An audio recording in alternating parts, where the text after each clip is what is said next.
மனிதர்களுக்கு எத்தனை நிறம்? பூக்களுக்கு பல நிறம். ஆனால் வெள்ளை நிறத்தில் 7 வண்ணங்கள் இருக்கிறது.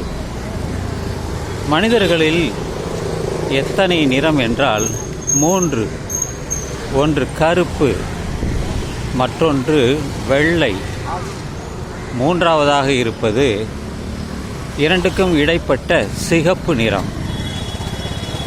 முதலில் மனிதர்கள் ஆப்பிரிக்கா கண்டத்திலிருந்து தான் பல இடங்களுக்கு நகர்ந்து சென்றார்கள். காலப்போக்கில் இனக்கலப்பு நடந்ததால் இப்பொழுது நான் சொல்வது அவர்களுக்குள்ளே பல நிறங்கள் வந்துவிட்டது. அதற்கு முக்கிய ஒரு காரணம் வெள்ளை நிறத்திற்கு சீதோஷ்ண நிலை. அங்கே குளிர்ச்சியான சூழல் இருக்கிறவர் அமெரிக்கா, யூரோப்பா, அதுதான். மற்றபடி அந்த மையக்கோட்டில் இருப்பவர்களுக்கு எல்லோருமே கருப்பு தான். பொதுவாக அந்த மத்திய ரேகை என்று சொல்கிறோமே, அந்த இடத்தில் இருந்து மேலே செல்பவர்களுக்கு அல்லது கீழே செல்பவர்களுக்கு நிறம் மாறுகிறது. ஆனால் கருப்பு அழகு என்று சொல்வார்கள். கிளியோபாட்ரா எகிப்து நாட்டில் பிறந்தவர் கருப்பாக இருப்பார், அழகாக இருப்பார் என்று சொல்வார்கள். இன்னமும் ஆப்பிரிக்காவில் பலர் மிக மிக அழகாக இருக்கிறார்கள். கருப்பு ஒரு அழகுதான். வெள்ளை நிறம் மாறிவிடும், மற்ற நிறங்கள் கூட மாறலாம், ஆனால் கருப்பு மாறவே மாறாது. ஆனால் கருப்பை பலர் விரும்புவதில்லை. அவர்களுக்கு சிகப்பு நிறம் அல்லது வெள்ளை நிறம்தான் அவருக்கு பிடிக்கிறது. இப்போ இரத்தத்தை எடுத்துக்கொண்டால் ஒரே நிறம்தான். நம் உடலில் இருக்கக்கூடிய இரத்தம் சிகப்பு நிறம்தான். அது எந்த நாடாக இருந்தாலும், எந்த மாநிலத்தில் சேர்ந்தவராக இருந்தாலும், எந்த கண்டத்தில் வாழ்ந்தவராக இருந்தாலும், ஆனால் இரத்தத்தின் நிறம் சிகப்பு மட்டும்தான்.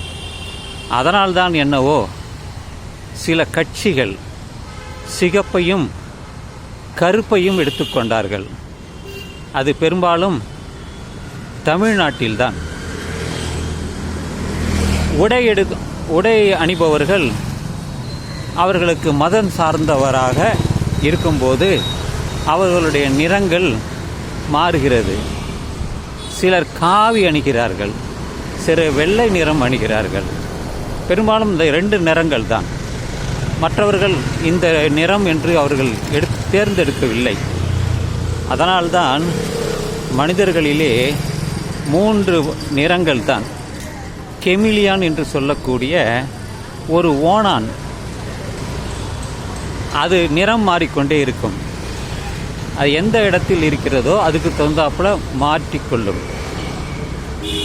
அதனுடைய தன்மை அதற்கு இயற்கையாகவே அது வந்தது. இதற்கும் கடவுளுக்கும் சம்பந்தமே கிடையாது. அதை மனதில் வைத்து கொள்ள வேண்டும். கடவுள் என்பது மனிதன் உருவாக்கியது தான். அதற்கு பல காரணம் சொல்வார்கள். அதையெல்லாம் நாம் எடுத்துக்கொள்ள வேண்டாம். நான் எடுத்துக்கொள்வதில்லை, பிறருக்கு அதை சொல்வதும் இல்லை. எது இருக்கிறதோ அது இருக்கிறது, எது இல்லையோ அது இல்லை. அதுதான் உண்மை. அந்த வகையில் வெள்ளை மனம் கொண்டவர்கள் தூய்மை எண்ணம் படைத்தவர்கள் என்று சொல்வார்கள். யாரெல்லாம் மனதிலே எந்த விதமான கெடுதல் எண்ணமும் இல்லை என்றால் அவர்களை வெள்ளை நிறத்தவர்கள் என்று சொல்வார்கள். மனதிலே அருட்பெருஞ்சோதி வள்ளலார் அவர்கள் வெள்ளை உடையைத்தான் அணிந்தார்கள். இந்த புத்த பிட்சுகள் காவி நிறத்தை அணிந்து கொள்வார்கள்.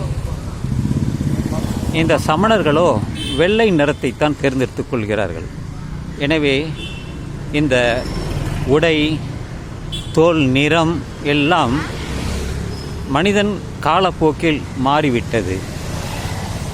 அதை பற்றி சொல்ல வேண்டும் என்பதற்குத்தான் இப்போ ஒவ்வொரு நாட்டிற்கும் ஒரு கொடி இருக்கிறது.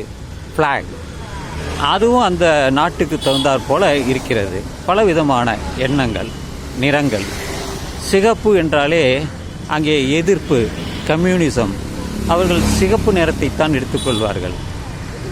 எனவே சற்று ஆராய்ச்சி செய்தால் நமக்கு பல தகவல் கிடைக்கும். ஏதோ எனக்கு தெரிந்ததை நான் சொல்லிவிட்டேன். என் மனதில் தோன்றியது இந்த நிறங்களை பற்றி பேச வேண்டும் என்பதற்காக. ஆனால் பூக்கள் மட்டுமே பல வண்ணங்களில் இருக்கிறது. அதுபோல வண்ணத்து பூச்சி, பட்டாம்பூச்சி, பட்டர்ஃப்ளை பல வண்ணங்களில் இருக்கும். இதெல்லாம் இயற்கை தந்தது, வேறு யாரும் தரவில்லை. எனவே நண்பர்களே, இந்த பதிவு உங்களுக்கு பிடித்திருந்தால் உங்களுடைய கருத்துக்களை தெரிவிக்கலாம் என்று சொல்லி, இந்த இரவு நள்ளிரவாகட்டும் நண்பர்களே. தற்பொழுது நான் இருக்கக்கூடிய இடம் பெரியார் நகர், ஜவஹர் நகர் சந்திப்பு. இது ஜெகநாதன் சாலை என்று நினைக்கிறேன்.